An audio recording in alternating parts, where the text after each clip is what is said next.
Halo, berkah dalam anak-anak Rukat kelas 7. Apa kabar kalian? Semoga kita semuanya selalu dalam keadaan yang sehat. Nah, hari ini kita akan kembali belajar tentang materi peran sekolah bagi perkembanganku. Anak-anak, silahkan disiapkan buku siswanya terlebih dulu ya. Nah, mari kita segera mulai. Kita akan berdoa kepada Tuhan supaya pembelajaran kita hari ini meskipun melalui daring dapat berjalan dengan baik dan berjalan dengan lancar. Mari kita berdoa. Dalam nama Bapa dan Putra dan Roh Kudus. Amin. Allah, sumber sukacita kami bersyukur karena Engkau beri kesempatan untuk selalu belajar dan mengembangkan kemampuan kami. Bimbinglah kami agar kami dapat belajar dengan baik, terutama melalui pengetahuan yang kami peroleh. Semoga kami dapat mengembangkan diri kami secara benar, sehingga hidup kami dapat berguna bagi semua orang yang membutuhkan kami. Amin. Dalam nama Bapa dan Putra dan Roh Kudus. Amin. Nah, hari ini materi kita adalah peran sekolah bagi perkembanganku. Indikatornya seperti ini anak-anak. Jadi kita nanti akan belajar tentang ini. Kita lanjutkan.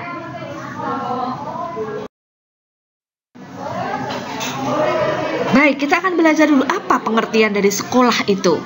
Nah, kalau kita bicara sekolah seolah-olah rasanya kangen ya untuk kembali bertatap muka.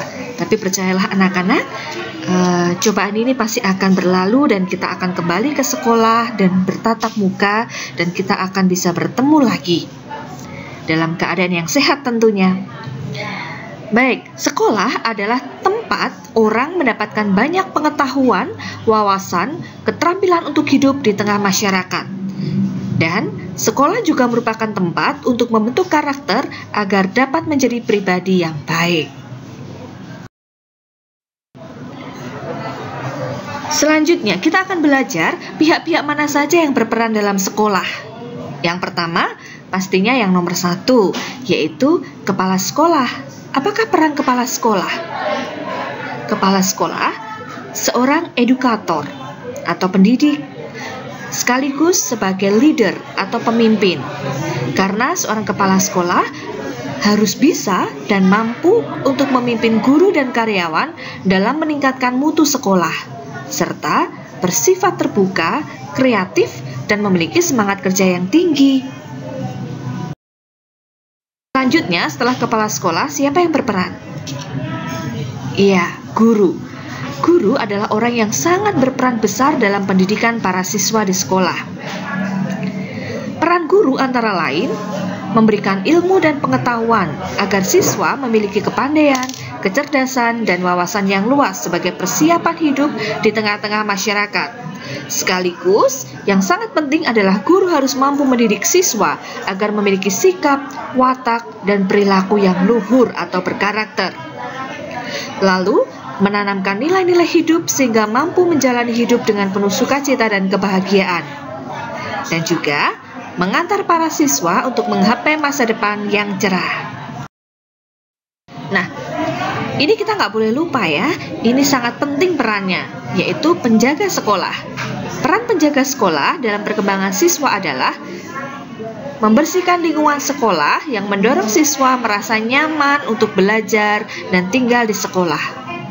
Menyiapkan sarana dan prasarana pendidikan yang mendukung kelancaran dalam proses belajar, sehingga siswa dapat mengikuti pembelajaran dengan baik, akhirnya dapat meningkatkan prestasi. Lalu memberikan contoh bagaimana mengatur dan menjaga ruang kelas yang teratur dan bersih. Nah, ini dia, apakah peran ini teman-teman di sekolah? Teman-teman memberikan motivasi dalam belajar, sehingga dapat lebih berprestasi. Menjadi tempat untuk saling berbagi pengalaman suka maupun duka, sehingga dapat mendewasakan diri. Saling berbagi ilmu untuk menambah wawasan, dan tempat saling belajar tentang hal-hal yang belum dimengerti. Nah, setelah kita tahu apa saja peran-peran orang-orang yang menjadi warga sekolah, sekaligus kita akan belajar sikap yang perlu dikembangkan dalam pembelajaran seperti apa. Nah, anak-anak, ini sangat penting, apalagi ketika nanti kalian sudah ke sekolah, kembali sekolah dengan tatap muka, maka kalian sudah paham dan sudah langsung bisa melaksanakannya. Sikap yang pertama yang harus dikembangkan adalah menghormati guru. Kenapa? Karena guru adalah orang yang mendidik dan mengajarkan kepada siswa tentang berbagai ilmu pengetahuan, baik secara formal ataupun non-formal. Nah, berikut adalah beberapa contoh sikap-sikap dalam menghormati guru. Menghormati guru dimanapun guru berada, baik di sekolah maupun di luar sekolah. Sekaligus, baik guru yang mengajar kamu maupun guru yang tidak mengajar kamu. Misalkan, kalian matematika yang mengajar guru A, padahal di sekolah tersebut ada guru A, B, C. Kalian pun juga harus menghormati guru B dan guru C. Jadi tidak hanya guru yang mengajar kalian saja. Lalu mengucapkan salam, seraya menyapa dengan hormat. Memperhatikan dan mendengarkan saat proses belajar berlangsung. Ini juga salah satu hal dalam penghormatan terhadap guru ya. Jadi ketika guru pada saat guru mengajar, anak-anak tidak malah berbicara dengan temannya, tetapi juga memperhatikan proses belajar tersebut. Lalu mengerjakan semua tugas yang telah diberikan, tidak mengolok-ngolok dan membicarakan kejelekan guru tersebut, baik di depan maupun di belakang. Ya, lalu menggunakan bahasa yang sopan ketika bertanya atau menyapa dengan guru. Selanjutnya, yang kedua, setelah sikap menghormati terhadap guru, anak-anak juga harus mempunyai sikap menghormati terhadap peraturan sekolah. Peraturan sekolah dibuat untuk menciptakan suasana yang tertib, aman, tentram. Beberapa contoh sikap dalam menghormati peraturan antara lain. Yang pertama, tidak mengabaikan peraturan yang ada, bersikap acuh. Lalu yang kedua, mendukung dan melaksanakan peraturan dengan bertanggung jawab demi kepentingan bersama. Yang ketiga, bersikap kritis, artinya bila ada peraturan yang memberatkan, dibicarakan secara bersama. Yang ketiga, sikap dalam belajar. Belajar adalah kebutuhan kita dan tanggung jawab yang harus dilaksanakan dalam hidup umat manusia. Untuk itu, perlu mengembangkan sikap-sikap berikut ini. Menumbuhkan semangat atau motivasi belajar yang tinggi, belajar dengan rajin, meneguhkan niat agar kebodohan hilang dari diri sendiri. Ingat, tidak ada orang bodoh, anak-anak. Semua orang mempunyai kemampuan. Setiap orang punya talenta. Tinggal bagaimana kita mengembangkan talenta kita masing-masing. Talenta akan semakin berkembang jika memang kita kembangkan, tetapi akan hilang apabila kita malas mengembangkannya. Ini dia, mengembangkan sikap malas dan berusaha lebih baik dari hari ke hari. Nah, selanjutnya yang keempat adalah sikap terhadap teman. Teman adalah partner atau mitra dalam menuntut ilmu. Oleh karena itu, perlu mengembangkan sikap yang baik terhadap teman. Mencari teman itu sulit, tetapi kalau mencari musuh itu mudah sekali. Maka, anak-anak, sikap yang baik terhadap teman, terutama ketika kamu belajar di sekolah, sangat diperlukan. Karena pastinya kita akan bekerja sama dalam segala hal terhadap teman tersebut. Lalu berkompetisi secara sehat dalam mencapai prestasi. Saling memberi motivasi dalam meraih hal-hal yang baik dan prestasi belajar. Lalu saling memberikan contoh yang baik dalam hal yang positif, misalkan kerajinan, tanggung jawab, ketekunan, dan lain sebagainya yang pastinya yang positif dan baik. Sekarang kita akan belajar tentang pandangan gereja tentang peran sekolah yang tertulis dalam Gravissimum Educationis, artikel yang pertama. Ibu bacakan ya.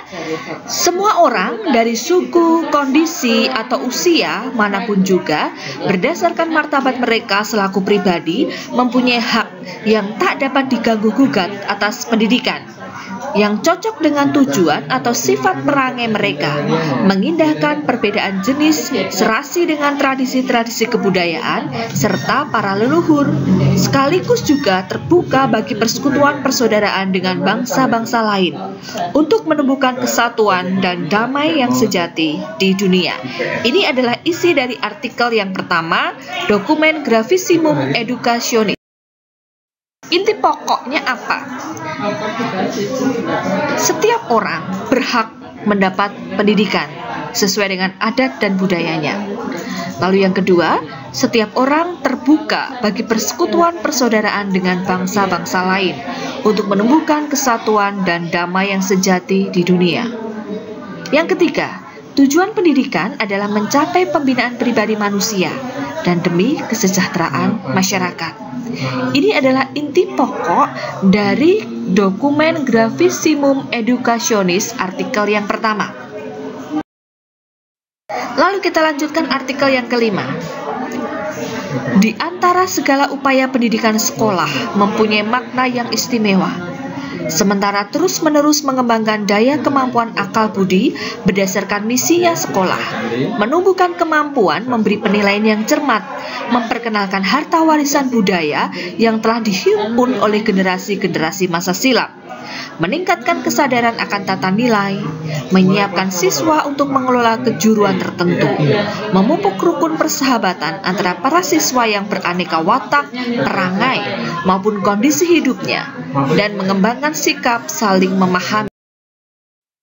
Inti pokok artikel kelima. Sekolah mengembangkan daya kemampuan akal budi berdasarkan misinya. Sekolah meningkatkan kesadaran akan tata nilai, berarti tidak hanya segi pengetahuan saja, melainkan juga perilaku dan sikap.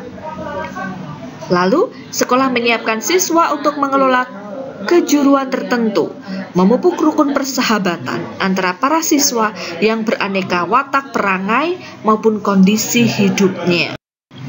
Nah, anak-anak, sekian dulu materi yang Ibu sampaikan tentang peran sekolah bagi perkembanganku. Semoga materi yang Ibu sampaikan dapat dipahami dengan baik dan terima kasih. Berkah dalam, Tuhan memberkati. Kita akhiri dengan membuat tanda kemenangan Kristus. Dalam nama Bapa dan Putra dan Roh Kudus. Amin.